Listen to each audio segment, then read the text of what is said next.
Good evening and welcome to the midweek Bible study at Wildwood Baptist Church. And tonight our lesson will function in two capacities. One, it will function to prepare us for and to lay a foundation for our ongoing study of John in John chapter 4 this coming Sunday morning. But it will also function as a standalone study that it might make sure our peace, that it might bolster our peace, that it might undergird us with that peace, that we might function properly in our roles as Christians, as light, as salt, as mothers, as fathers, as children, as good members of society in whatever community or place that we find ourselves. And so tonight I want to read Psalm 23. The Lord is my shepherd. I shall not want. He makes me to lie down in green pastures. He leads me beside still waters. He restores my soul. He leads me in the paths of righteousness for his name's sake. Even though I walk through the valley of the shadow of death, I fear no evil, for you are with me. Your rod and your staff, they comfort me. You prepare a table before me in the presence of my enemies. You anoint my head with oil, my cup runs over. Surely, goodness and mercy shall follow me all the days of my life, and I shall dwell in the house of the Lord forever. Now, Psalm 23 is the middle part of a triad of messianic psalms. Psalm 22 is the psalm of the great prophecy of Jesus' coming, of Jesus' crucifixion, of his atonement on our behalf. Psalm 24 is that great homecoming psalm when the very doors of heaven must be enlarged for Jesus' glory returning, being greater even than it was when he left, because he is bringing with him many sons of glory. But Psalm 23 is that middle time, that time where he shepherds us along on earth. When he leads us through this time and the fulfillment of our purpose now. He leads me into green pastures.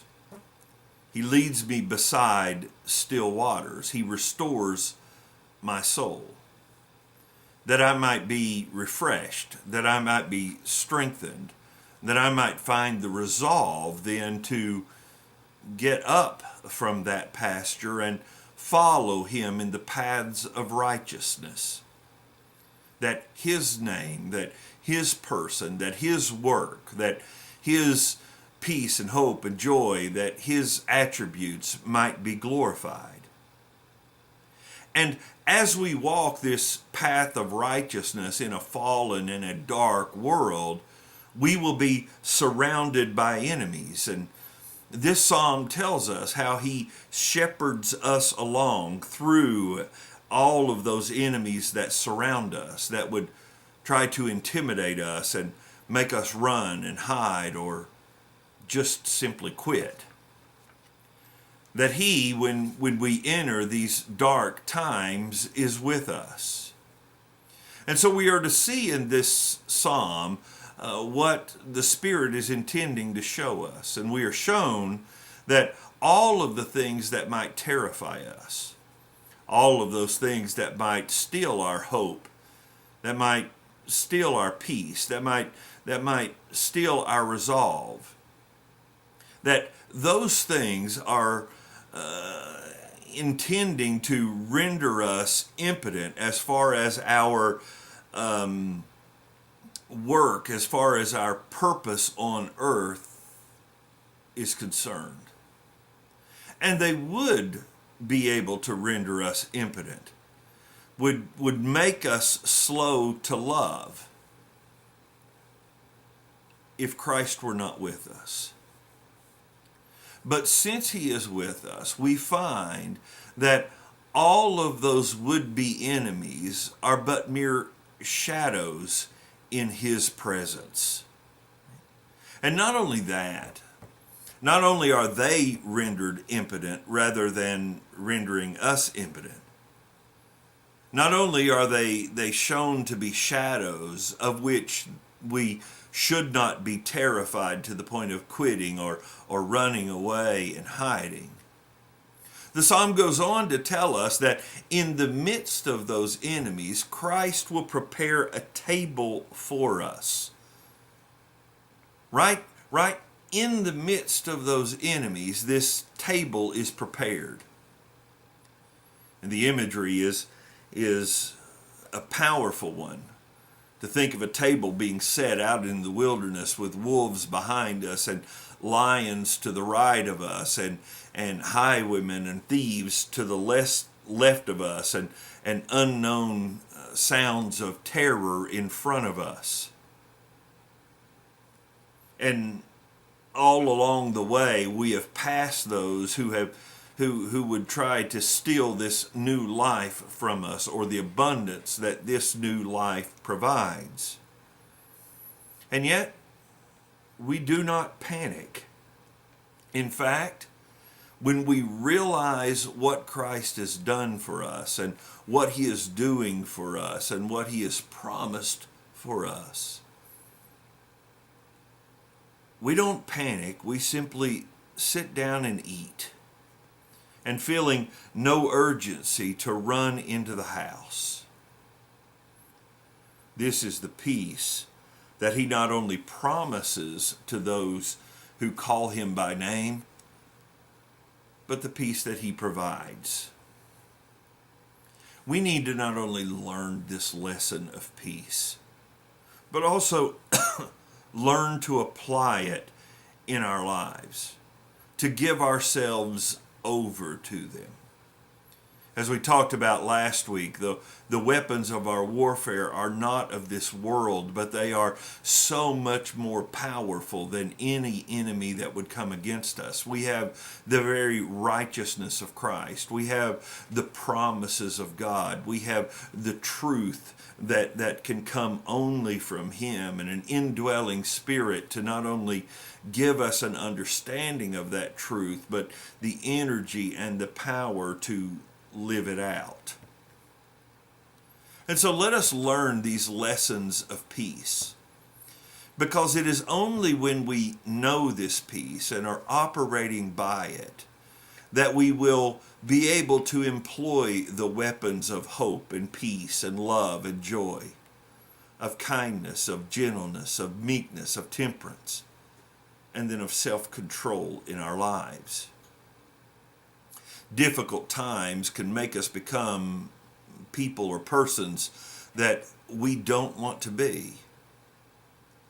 But knowing the peace of Christ, knowing the provision of Christ, the strength of Christ, the resolve of Christ, we can eat from that green pasture, we can drink from that clear water, and we can walk the path of righteousness knowing that he is with us. I say this even though this is a lesson that I've not fully learned to exhaust or to apply fully in my life.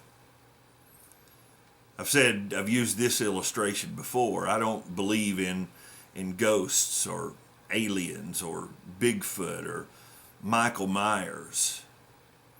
But at one point in time in my life, I've run from all of them.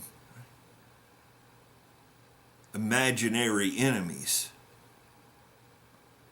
that howl in the darkness and want to cause us to cower or cover or to quit. And yet Christ is saying, come along. I have my staff, I have my rod. No enemy can come against you. And when you grow weary, I'll prepare a table before you, and no wolf or lion or highwayman or unknown sound of terror can touch you. It is not It is not those imaginary enemies behind you like ghosts or Bigfoot or whatever. Right? I am with you. Right? And what truly follows me are not enemies known or unknown, but goodness and mercy. And that goodness and mercy that comes from the Lord will follow me, will follow you all the days of our lives. And at the end, we will dwell in the house of the Lord forever. So with these promises, past, present, and future, and with the provision that comes along with those promises, let us be people of peace, that we might live as Christ would have us live, that we might be who Christ would have us be, and that we would not endanger our new lives or our relationships by giving in to things that we ought not fear, that in the presence of Christ are either imaginary or merely shadows. This is my prayer for myself first. I need it. And then it is my prayer for you, right? That your lives might be all that God would have them be. Tonight, please remember Betty and Patty and Paula. As Pat Torbett passed away this afternoon, be with that family, lift them up, and pray that they might have the peace of knowing that the promises of God concerning Pat are fulfilled. Thank you for listening. Thank you for caring for one another. Thank you for being patient and forgiving one another. And thank you for striving to be all that you can be, given what Christ provides.